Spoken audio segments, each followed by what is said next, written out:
میری ماں بہنیں اس بات کو سنیں اور سوچیں کہ ہم اپنی زندگی کو کیسے بدلے. وہ فاطمہ رضی اللہ تعالی عنہا جو اللہ کے رسول کی لاڈلی تھی، وہ فاطمہ رضی اللہ تعالی عنہا جو اس امت کے واسطے اپنے پیٹ پر پتھر باندھتی تھی، وہ فاطمہ رضی اللہ تعالی عنہا پیشانی پر ہمارے نبی نے بوسا دیا، وہ فاطمہ رضی اللہ تعالی عنہا جن کے بارے میں ہمارے نبی نے کہا سیدۃ نساء اہل الجنہ فاطمہ رضی اللہ تعالی عنہا کہ جنت میں عورتوں کی اگر سردارن بنے گی تو حضرت فاطمہ رضی اللہ تعالی عنہا بنے گی. وہ فاطمہ رضی اللہ تعالی عنہ کا آخری وقت ہے، پیشانی کے اوپر پسینہ ہے، اپنے بستر پر لیٹی ہوئی ہے اور بخار بڑے زوروں کے اوپر ہے، اپنے شوہر کو قریب بٹھاتی ہے اور پہلا جملہ کہتی ہے، حضرت علی سے کہتی ہے، ان کے شوہر ہے قریب میں، معصوم بچے بیٹھے رو رہے، کبھی اپنی ماں کا منہ دیکھتے ہیں، کبھی اپنے باپ کا منہ دیکھتے ہیں. حضرت فاطمہ اپنے شوہر سے کہتی ہے کہ علی معلوم نہیں تمہارے نکاح میں آنے کے بعد میری طرف سے تم کو کتنی تکلیف پہنچی ہوگی. فاطمہ کہہ رہی کہ اے میرے شوہر معلوم نہیں جب سے میں تمہاری نکاح میں آئی ہوں معلوم نہیں میری وجہ سے تم کو کتنا دکھ اٹھانا پڑا ہوگا، تم کو میری وجہ سے کتنی تکلیف اٹھانی پڑی ہوگی. فاطمہ کہتی ہے اے میرے شوہر خدا کے واسطے میرے مرنے سے پہلے مجھے معاف کر دے. اپنے شوہر سے کہتی ہے کہ میرے مرنے سے پہلے مجھے معاف کر دے تاکہ قیامت کے میدان میں مجھے میرے نبی کے سامنے ذلیل نہ ہونا پڑے، مجھے میرے والد کے سامنے رسوا نہ ہونا پڑے. اے میرے شوہر میں نے تیرے حق میں کوتاہی کی، میں نے تیرے حق میں غلطی کی، میری طرف سے تجھے دکھ پہنچا ہے، اے میرے شوہر مجھے معاف کر دے. روایت میں ہے کہ علی دھاڑے مار کر رونے لگتے، دھاڑے مار کر رونے لگتے، فاطمہ کے سر پر ہاتھ پھیرتے اور کہنے لگتے فاطمہ تو غم مت کر، آج فکر میں کرتا ہوں کہ تو نبی کی بیٹی تھی لیکن میں تیرا حق ادا نہ کر سکا، تو نبی کی بیٹی تھی میں تیرا حق ادا نہ کر سکا. اور اس کے بعد علی ایک لمبی سانس لے کر رو کر کہتے ہیں کہ فاطمہ مجھے معلوم ہے جب سے تو میرے گھر پر آئی ہے تجھے 2 وقت کی روٹی کبھی نصیب نہیں ہوئی.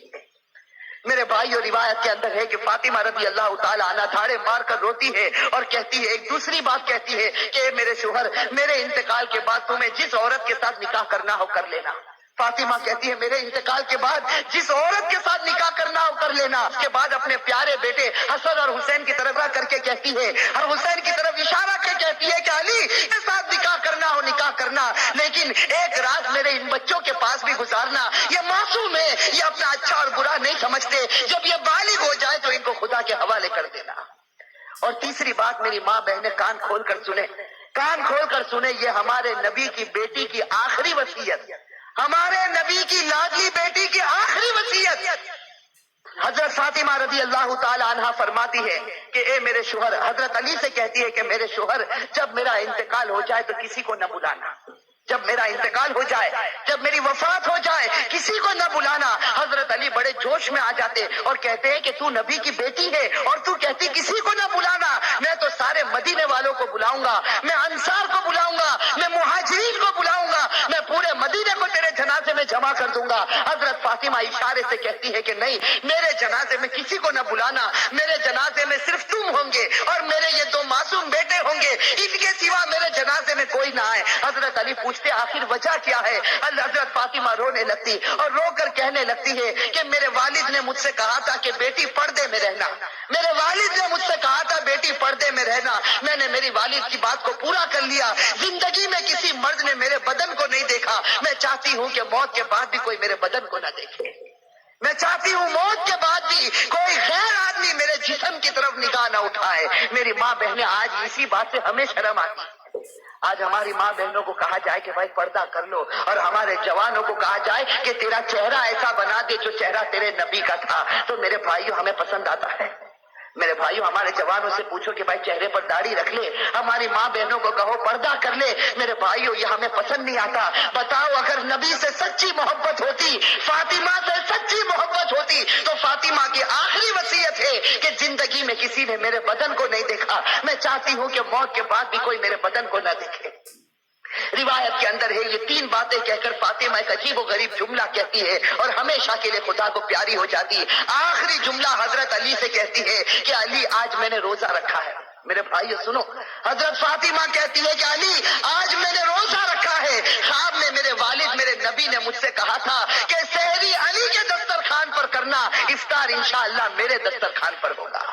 بس یہ جملہ کہہ کر فاطمہ ہمیشہ کے لیے اٹھ جاتی ہے۔ روایت کے اندر میرے بھائی اصل بات مجھے یہ بتانی ہے کہ آخرت کا معاملہ بڑا خطرناک معاملہ ہے۔ حضرت فاطمہ رضی اللہ تعالی عنہا کو کفن پہنایا جاتا۔ روایت کے اندر ہے وہ عجیب و غریب منظر تھا کہ جب فاطمہ کا جنازہ اٹھا، 6 مہینے پہلے ہمارے نبی کا جنازہ اٹھا تھا، اس وقت پورا مدینے نے غم منایا تھا۔ آج 6 مہینے کے بعد ان کی لاڈلی بیٹی خدا کو پیاری ہوتی ہے۔ روایت میں جب ان کے گھر جنازہ اٹھتا ہے، جردے کے ایک پائے کو علی نے اپنے کندھے پر ہے، دوسرے پائے بڑے بیٹے حضرت ہر اپنے کندھے پر رکھا ہے، تیسرے پائے کو حضرت نے کندھے پر رکھا، سا پایا دینے والا موجود نہیں، علی انت کرتے ہیں۔ اچانک صحابی سامنے سے نظر آئے جن کا نام ہم سب ہیں، حضرت ابو ذر غفاری رضی اللہ تعالی عنہ، وہ وہاں پہنچ جاتے ہیں، علی کہتے ہیں کہ خدا نے بھیجا ہے اور آج اللہ کے رسول کی لاڈلی بیٹی کا انتقال ہو گیا، تم ان کو کندھا دے دو۔ حضرت ابو ذر غفاری کندھا دیتے ہیں، یہ جنازہ اٹھ کر چلتا ہے۔ روایت کے اندر ہے وہ معصوم بچے رو رہے،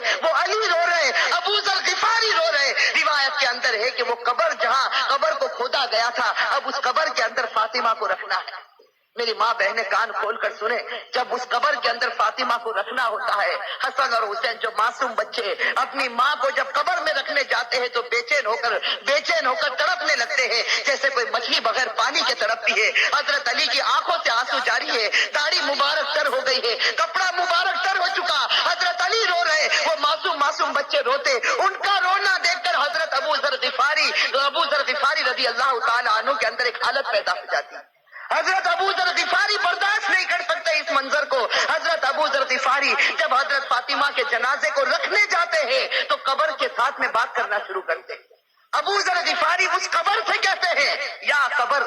حضرت ابو ذر غفاری اس قبر سے کہتے ہیں، یا قبر اتدری من التی جئنا بها الیک، یا قبر اتدری من التی جئنا بها الیک، هذه بنت رسول اللہ، هذه زوجة علی، هذه ام الحسنین۔ حضرت ابو ذر غفاری اس قبر سے کہتے ہیں کہ ایک قبر تجھے معلوم ہے ہم کس کا جنازہ لے کر آئے؟ اس لیے کہ حضرت ابو ذر غفاری سے برداشت نہیں ہوتا، وہ معصوم بچے روتے ہیں، وہ علی جیسا بہادر آج اپنی آنکھوں سے آنسو بہاتا ہے، تو حضرت ابو ذر غفاری اس قبر سے کہتے ہیں، یا قبر، اے قبر تجھے معلوم ہے ہم کس کا جنازہ تیرے اندر رکھتے ہیں؟ یہ اس کا جنازہ ہے جس کو اللہ کے رسول کی بیٹی کہا جاتا، یہ اس کا جنازہ ہے جس کو علی کی بیوی کہا جاتا، یہ اس کا جنازہ ہے جس کو حسن اور حسین کی ماں کہا جاتا۔ روایت کے اندر ہے کہ ابو ذر غفاری جنازے کو رکھتے، یہ جملہ کہتے ہیں، قبر کے اندر سے آواز آتی، قبر کے اندر سے آواز آتی، یا ابا ذر، اے ابو ذر، ھذا لیس بیت نسب ولا حسب، کہ ابو ذر یہاں خاندان مت گناؤ، یہاں خاندان اور رشتے مت گناؤ، یہاں تو یہ بتاؤ اچھے عمل کر کے کون آیا اور برے عمل کر کے کون آیا۔